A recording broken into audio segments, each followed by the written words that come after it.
사랑과 자비가 풍성하신 하나님, 이 새벽 예배할 수 있는 몸으로 일어나게 하여 주시고 말씀과 기도로 주님과 함께 하루를 시작할 수 있게 하시니 감사합니다. 세상의 화려함이 우리의 관심이지 않게 하시고 하늘나라를 사모함이 우리의 소망이게 하심도 감사합니다. 일시적이고 순간적인 땅의 것이 아니라 온전하고 영원한 하늘의 것을 구하고 바라게 하심도 감사합니다. 긍휼이 풍성하신 하나님께서 오늘도 사랑과 자비로 우리를 지켜주시고 감싸주시기에 고통스러운 현실 속에서도 위로를 받습니다. 또한 하나님께서 성령을 통하여 우리에게 힘과 능력을 주시기에 내 앞에 놓인 수없는 삶의 문제를 헤쳐나갈 용기를 얻습니다. 살다가 힘들 때가 있고 지칠 때가 있지만 주님께서 하루하루 손을 내밀어 잡아주시고 우리를 이끌어 주시기에 삶의 방향을 잃을 때마다 주님의 손 의지하며 나아갑니다. 주님, 오늘도 주님께 우리의 하루를 맡깁니다. 우리의 삶을 맡깁니다. 우리의 인생을 맡깁니다. 우리의 길을 인도하여 주시옵소서. 이런저런 걱정과 염려 속에서 새로운 한 해를 맞는 이들이 있습니다. 올해 있을 시험을 앞에 두고 마음의 준비를 하는 이들이 있습니다. 하나님, 이들의 마음을 견고하게 하여 주셔서 결심한 일들을 최선을 다하여 잘 수행하게 하여 주시옵소서. 새로운 사업을 준비하고 새로운 일들을 구상하는 이들도 있습니다. 주님 보시기에 선한 길로 인도하여 주시고 지혜와 명철을 주셔서 그 발걸음을 견고하게 하여 주시옵소서. 대학 입시 정시 모집의 마지막 단계에서 불안한 마음으로 결과를 기다리는 학생들이 있습니다. 하나님께서 한 사람 한 사람을 사랑하시며 이들의 미래를 이미 아름답게 계획하고 계심을 믿게 하여 주셔서 이들의 마음에 평안을 얻게 하여 주시옵소서. 하나님의 선하신 인도하심을 기대하며 담대한 마음으로 미래를 바라보게 하시고 한두 번의 결과에 일희일비하지 않게 하시고 교만하여지거나 절망하지 않게 하여 주시옵소서. 하루하루 끼니를 일을 걱정해야 하는 가난한 이들을 하나님께서 불쌍히 여겨주시기를 기도합니다. 하나님께서 주신 생명이 하찮게 느껴지지 않게 하시고 부족함과 배고픔을 해결하여 주시고 도움의 손길을 허락하여 주셔서 생명을 사랑하고 존귀하게 여기시는 하나님의 손길을 느끼며 희망을 놓지 않게 하여 주시옵소서. 은퇴하신 장로님과 권사님, 집사님들을 위해 기도합니다. 46년째를 맞는 우리 소망교회를 세우고 성장시키며 지켜내신 주님의 귀한 종들을 주님께서 기억하여 주시옵소서. 이제는 연로하여 몸도 마음도 많이 약해지셨지만 그래도 주님을 사랑하는 마음과 교회를 사랑하는 마음은 여전합니다. 지난 시간 많은 물질로, 시간으로, 열정으로 교회를 섬긴 귀한 종들을 마지막까지 하나님의 권능의 손으로 지켜 주시옵소서. 세상이 갖지 못한 참된 평안을 내려주시고 기쁨이 충만하게 하시며 감사가 넘치게 하여 주시옵소서. 이 세상에서의 삶이 하나님의 풍요하심으로 가득하게 하여 주시옵소서. 소망교회를 세우고 이 강단에서 생명의 말씀을 전하셨던 곽선희 원로 목사님을 주님께서 기억하여 주시옵소서. 올해 만으로 90이 되시는 해입니다. 주님께서 오늘까지도 강단에서 말씀을 전하며 복음의 일꾼으로 명설교가로 소개하여 주심을 감사드립니다. 주님께서 목사님의 영과 육의 건강을 지켜주시고 노후에 한국교회와 소망교회를 위하여 주님께 드리는 그 간절한 기도를 들어 응답하여 주시옵소서. 이대 담임 목사님으로 교회 강단에서 말씀을 증언하시며 어려운 여건 속에서도 교회를 지켜내신 김지철 목사님을 기억하여 주시옵소서.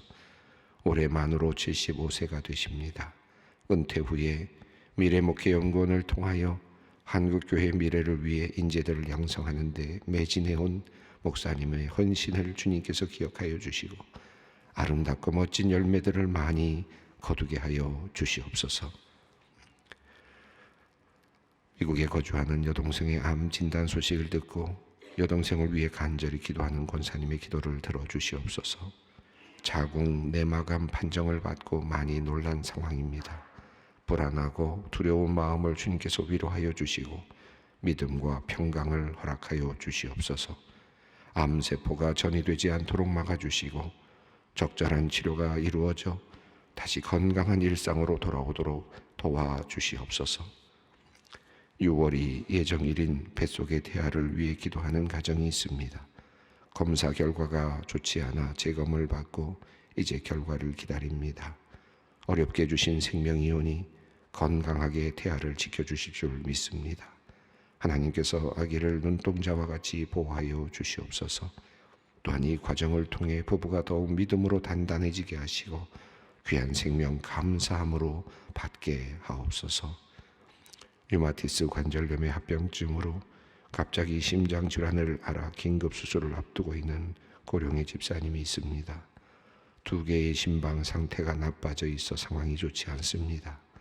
여러 가지 검사를 통해 수술 방법을 찾고 있습니다. 하나님, 적확한 수술의 방법을 찾아서 수술이 잘 이루어지게 하시고 속히 회복되도록 은총을 내려 주시옵소서. 하나님, 이제 우리에게 주실 영혼의 양식을 사모하며 말씀의 자리로 나아갑니다. 말씀을 전하는 부족한 종의 입술을 주장하여 주시어 말씀이 바르게 전해지게 하시며 말씀을 듣는 이들의 귀한 마음을 열어주시어 주님의 말씀이 바르게 받아지게 하여 주시옵소서. 성령님께서 임재하여 주시옵소서. 주님의 말씀이 온전히 깨달아지게 하여 주시고 모두의 영혼이 평안으로 채워지게 하여 주시옵소서. 우리 주 예수 그리스도의 이름으로 기도드립니다. 아멘. 이 시간 함께 나눌 말씀은 마가복음 1장 14절로 20절 말씀입니다. 하나님께서 우리에게 주시는 말씀으로 받습니다. 마가복음 1장 14절로 20절 말씀 함께 봉독하겠습니다. 요한이 잡힌 후 예수께서 갈릴리에 오셔서 하나님의 복음을 전파하여 이르시되 때가 찼고 하나님의 나라가 가까이 왔으니 회개하고 복음을 믿으라 하시더라. 갈릴리 해변으로 지나가시다가 시몬과 그 형제 안드레가 바다에 금을 던지는 것을 보시니 그들은 어부라.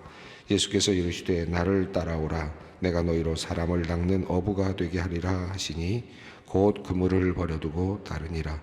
조금 더 가시다가 세베대의 아들 야고보와 그 형제 요한을 보시니 그들도 배에 있어 그물을 깁는데 곧 부르시니 그 아버지 세베대를 품꾼들과 함께 배에 버려두고 예수를 따라가니라.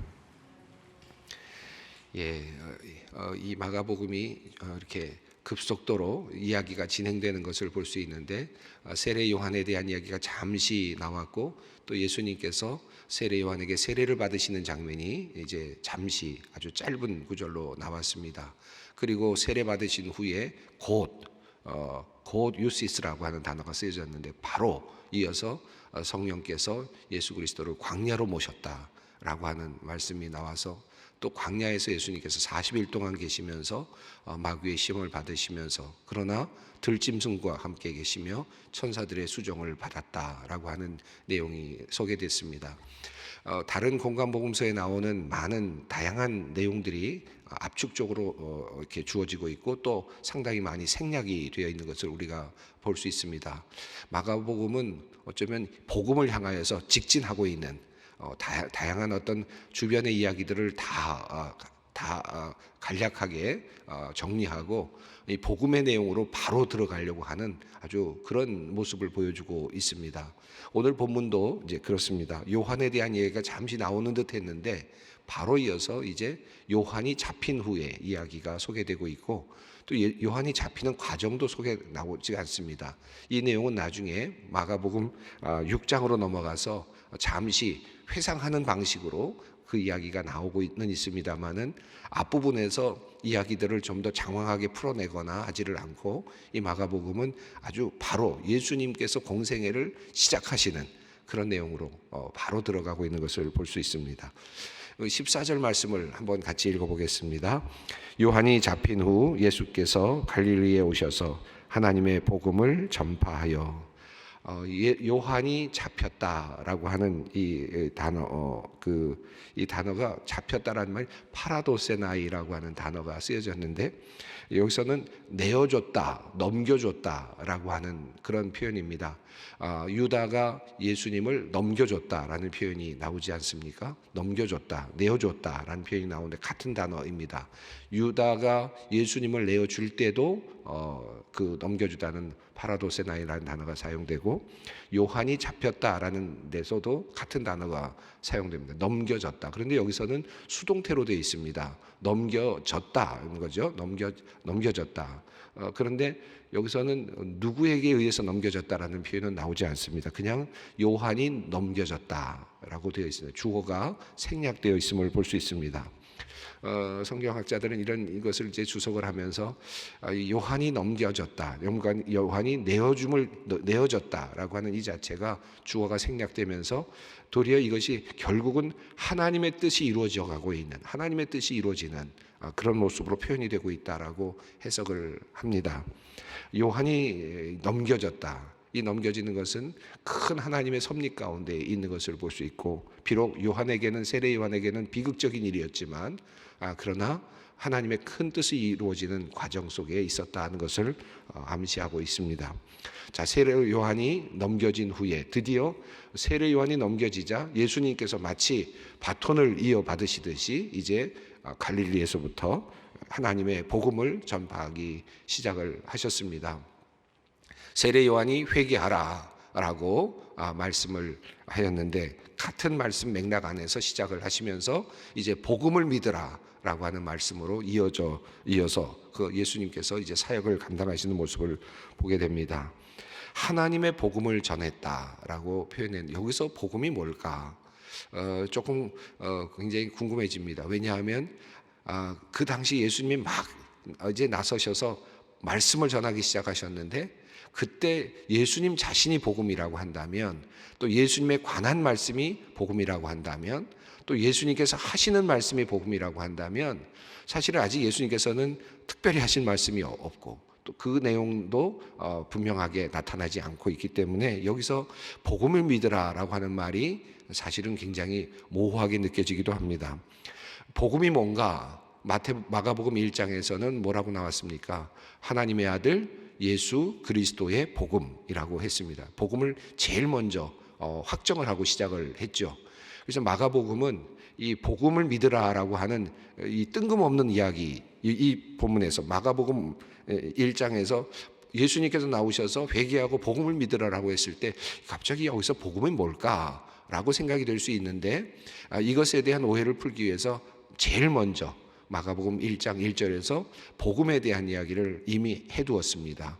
하나님의 아들 예수 그리스도의 복음, 하나님의 아들 예수 그리스도, 이렇게 표현할 수 있겠습니다. 복음이 뭐냐? 예수 그리스도의 말씀, 예수 그리스도에 관한 것, 이것들을 지금 이미 포괄적으로 말씀을 하고 있습니다. 자, 세례 요한이 잡힌 후에 예수님께서는 이제 하나님의 복음을 전파하시는데, 하나님의 예수 그리스도에 대한 이야기를 이제 해 나가시게 되는 것입니다. 15절 말씀이 이제 하나님 복음이 어떤 내용인지 조금 더 구체적으로 소개되고 있습니다. 15절을 읽겠습니다. 이르시되 때가 찼고 하나님의 나라가 가까이 왔으니 회개하고 복음을 믿으라 하시더라. 이 본문이 굉장히 흥미롭습니다. 왜냐하면 여기에 그 하나님의 복음의 내용이 그대로 조금 더 확장되어서 소개되고 있기 때문입니다.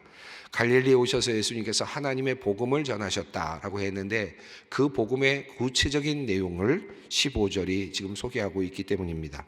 자, 이르시되, 첫 번째는 때가 찼다라고 그렇게 되어 있습니다. 이것도 때가 찼다라는 말이 찾았다라는 말로 이게 수동형으로 원어로 되어 있습니다. 그러니까 찾은 수동의 의미로 되어 있고요. 여기서 때라고 하는 것은 제가 종종 설교 때 자주 말씀을 드립니다만은, 여기서 사용된 단어는 카이로스입니다.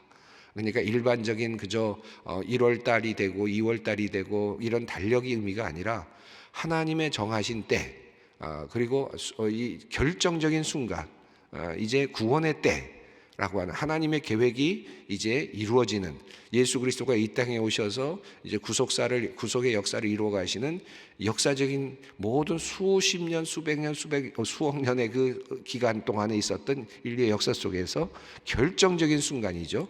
바로 그때 때가 찼다, 때가 이제 다 되었다라고 하는 그런 말씀이 첫 번째입니다. 자, 하나님의 때가 왔다라고 하는 뜻이겠습니다. 결정적인 순간이 이제 왔다라고 하는, 구원의 시간이 왔다. 그것이 조금 더 분명하게 하나님의 나라가 가까이 왔다라는 말로 풀어서 설명이 되고 있습니다. 때가 찬 것은 어떤 것이냐? 하나님의 나라가 가까이 왔다. 하나님의 통치, 하나님의 나라가 가까이 왔다. 두 번째로 조금 더 확장적으로 소개되고 있습니다. 자, 그러므로 어떻게 해야 되느냐? 두 가지를 이야기하고 있습니다. 회개하고 복음을 믿으라. 세례 요한의 경우에는 어떻게 되어 있습니까? 회개하라라는 표현과 또 회개의 세례를 받도록 하는 내용으로 되어 있었는데, 여기서는 회개하고 복음을 믿으라라는 표현으로 되어 있습니다. 우선 회개하라는 말은 신뢰하고 있었던 대상에서부터 이제 벗어나라라고 하는 그런 의미이겠습니다. 그러니까 돌아선다라고 하는, 지금까지 가던 방향에서 돌아선다라고 하는 그런 의미입니다. 자, 지금까지 살던 그런 삶의 방식에서 돌아서라, 이 회개하라라고 하는 것입니다. 죄를 생각하고 자복하고 하는 그런 의미도 있겠지만, 물론 그것이 포함되어야 되겠지만, 여기서 중요한 것은 삶의 태도입니다. 삶의 방향성입니다. 지금 어떤 방향으로 동으로 가고 있었느냐, 서로 가고 있었느냐, 이거 어디로 가고 있었는지 모르지만, 그러나 지금 가고 있었던 그 방향에서 돌아서야 된다라고 하는 그런 의미입니다. 그리고 복음을 믿으라라고 되어 있는데, 이 피스티오라고 하는 믿는다라고 하는 이런 단어에서 이제 나온 말입니다. 이 학자들이 피스튜에테엔이라는 표현이 있다고 하는 것을 굉장히 주목하고, 이런 표현이 이 본문에서만 사용되고 있다라고 그렇게 이야기를 하는데, 특별한 용법으로 사용되고 있다라고 그렇게 지적을 합니다. 이게 무슨 말이냐 하면, 어떤 것을 믿으라라고 하는 건데 엔이라고 하는 것이 들어가서, 이것은 어떤 것에 전심전력한다, 신앙의 어떤 대상에 전심전력한다라고 하는 그런 뜻을 가지고 있습니다. 그러니까 회개하고 복음을 믿는다라고 하는 이 말은, 그러니까 가던 방향에서 돌이켜서 신앙의 대상을 확정하고, 그리고 신앙의 대상에 집중하라는 뜻입니다.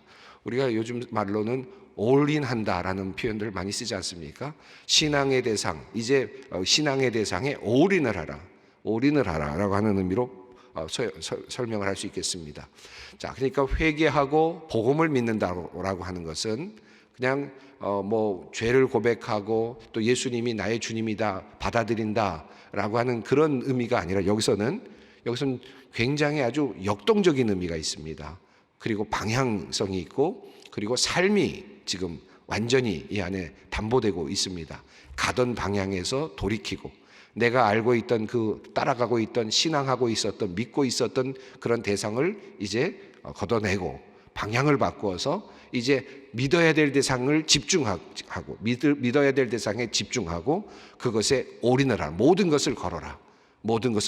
이것이 바로 회개하고 복음을 믿어라 라는 말로 해석할 수 있습니다.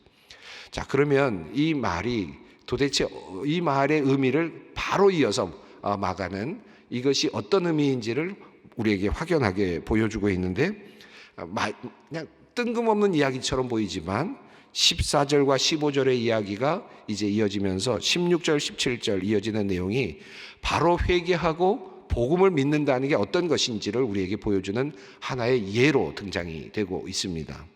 자, 회개하고 복음을 믿는다는 건 어떤 것이냐?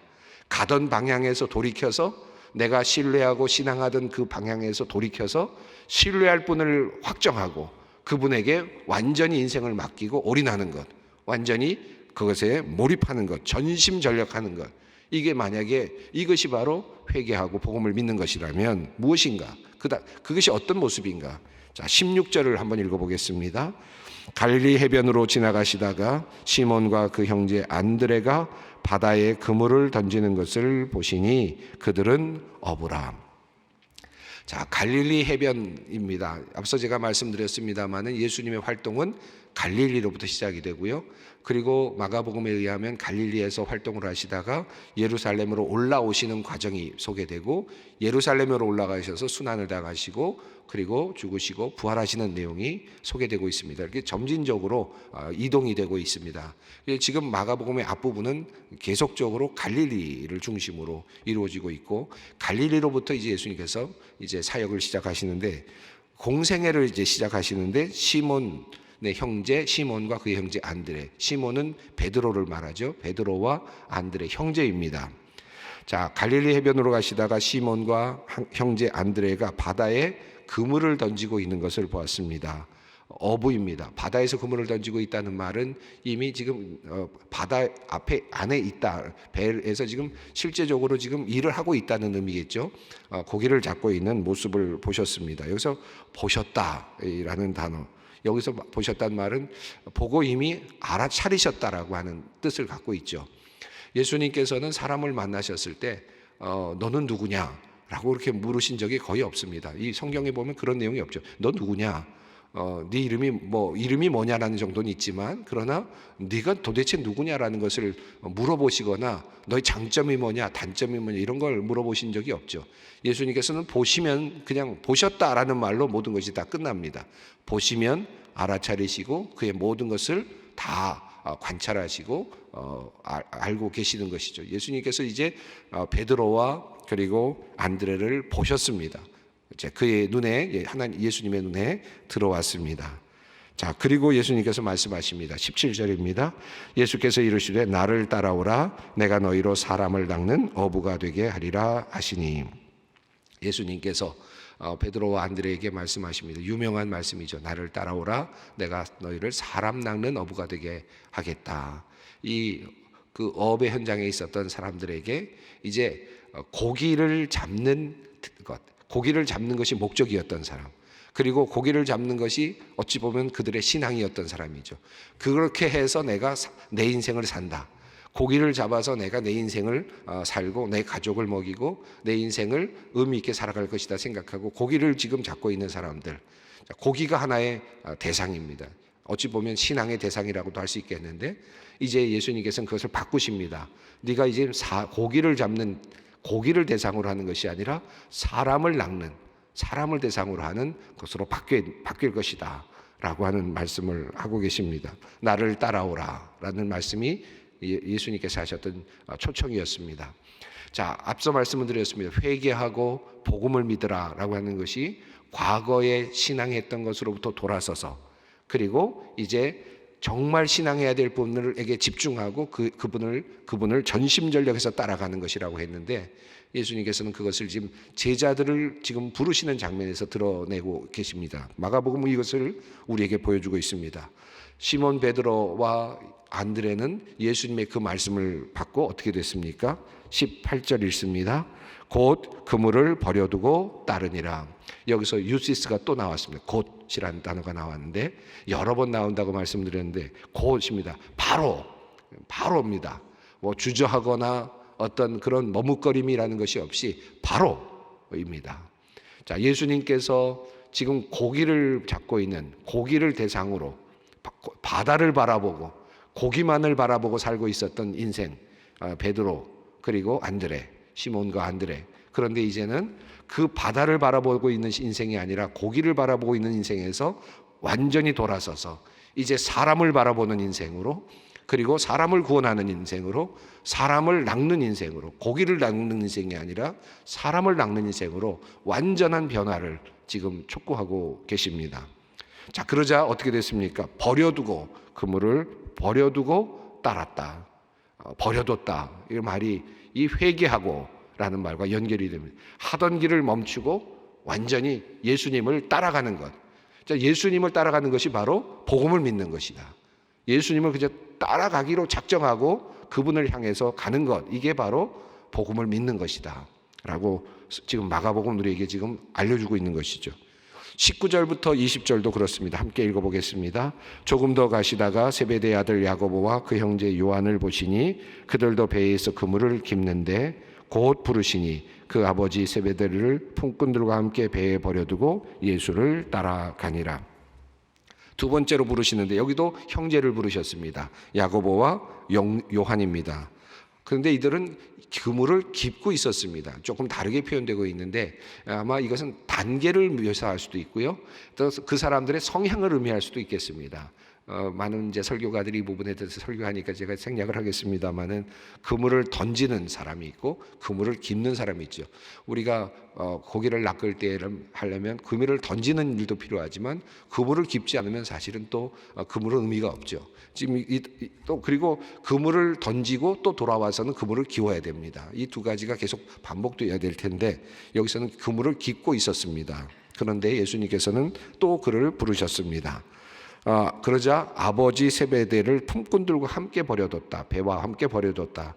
여기 벌써 알 수 있는 것은 세베대의 그 가문이 배를 가지고 있었구나 하는 걸 어느 정도 이해할 수 있고요. 부자였겠구나 하는 것도 어느 정도는 추측이 됩니다. 배를 가지고 있었고 품꾼도 있었고요. 충분히 좋은 것들이 많이 있었던 것 같습니다. 그런데 그 모든 깁던 것을 내려놓고 지금 예수님을 따랐습니다. 예수를 따랐다 라고 하는 표현을 하고 있습니다. 어떤 단계에 있든지 그물을 깁고 있던 단계에 있었든지 그물을 던지는 단계에 있었든지 예수님은 상관하지 않으셨고 또 예수를 따르는 사람들은 그것을 상관하지 않았습니다.